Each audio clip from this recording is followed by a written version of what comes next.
Praise the lord.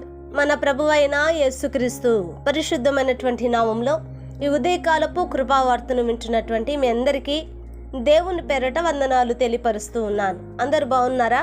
మరి పూట ప్రభు మనకిచ్చినటువంటి వాక్యాన్ని మనము పరిశుద్ధ గ్రంథములో చదువుకుందాం. ఆదికాండము 9వ అధ్యాయము 11వ వాక్యాన్ని మనం చదువుకుందాం. ఆదికాండము 9వ అధ్యాయము 11వ వాక్యాన్ని మనము చదువుకుందాం.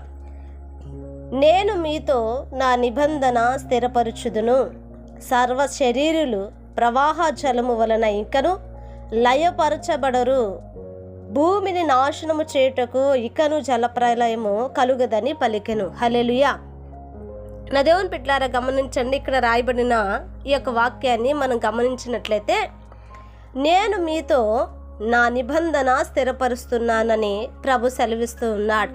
నా దేవుని బిడ్డలారా, ఈ మాట నోవాహుతో ప్రభు మాట్లాడినట్లుగా, మరి ఆ తరములో నోవాహు ఒక్కడి నీతిమంతుడని ప్రభు ఎరిగి అతనికి ఒక బాధ్యతను అప్పగించాడు. ఓడ కట్టమన్నారు. నా దేవుని బిడ్డలారా, ఓడ కట్టిన తర్వాత ఇదిగో తన ఇంటి వారిని ప్రభు అందులోనికి పంపి ఇక మిగిలిన వారందరూ కూడా మరి చనిపోవటం జరుగుతుంది జలప్రలయం వలన. జలప్రలయం తగ్గిన తర్వాత అరారాతు కొండ మీద మరి ఈ యొక్క ఓడ ఆగిన తర్వాత ప్రభు అతనితో ఒక నిబంధన చేస్తున్నాడు. ఇక మీదట భూమిని నాశనము చేయుటకు జలప్రలయం వలన శరీరులు మానవులు ఇకను లయపరచబడరు అని దేవుడట ఒక నిబంధనను అతనితో స్థిరపరుస్తున్నాడు. హల్లెలూయా. దేవుని బిడ్డలారా, నోవాహు దినములో జరిగినటువంటి ఆ యొక్క జలప్రలయము మరలా ఎన్నడూ కూడా రాలేదండి. చూడండి, ఈరోజు ఈ యొక్క వాక్యం ద్వారా మనము ఆలోచించవలసిన మాట ఏంటంటే, ప్రభు మనతో కూడా తన నిబంధనను స్థిరపరచువాడు. హల్లెలూయా. ప్రభు మనతో కూడా తన నిబంధనను స్థిరపరచువాడు.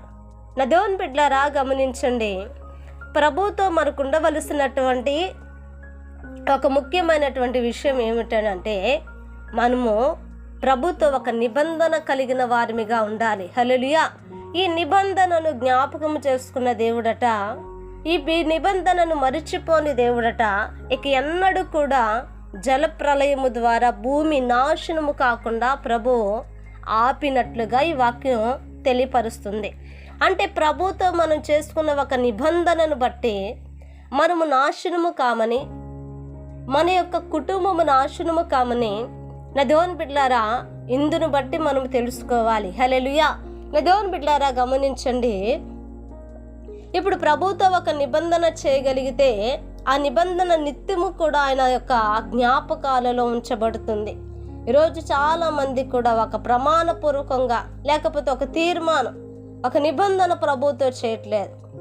మనము చేయకపోగా ప్రభువే అట మన తండ్రి అయినటువంటి దేవుడు తన కుమారుడు అయినటువంటి యేసుక్రీస్తు ద్వారా ఇప్పుడు మనతో ఒక నిత్య నిబంధనగా మనలను ఆయన మార్చుకున్నాడు. హల్లెలూయా.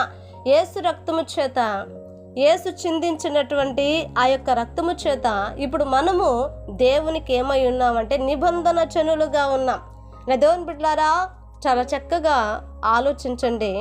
ఇప్పుడు ప్రభు మనల్ని నిబంధన జనులుగా పిలుస్తున్నప్పుడు ఆ నిబంధనలో మనం ఉండాలి కదా, ఆ నిబంధనలో మనం నిలవాలి కదా, ప్రభుతో ఒక నిబంధన కలిగిన వారిగా మనం ఉండాలి కదా. ఆలోచన చేయండి.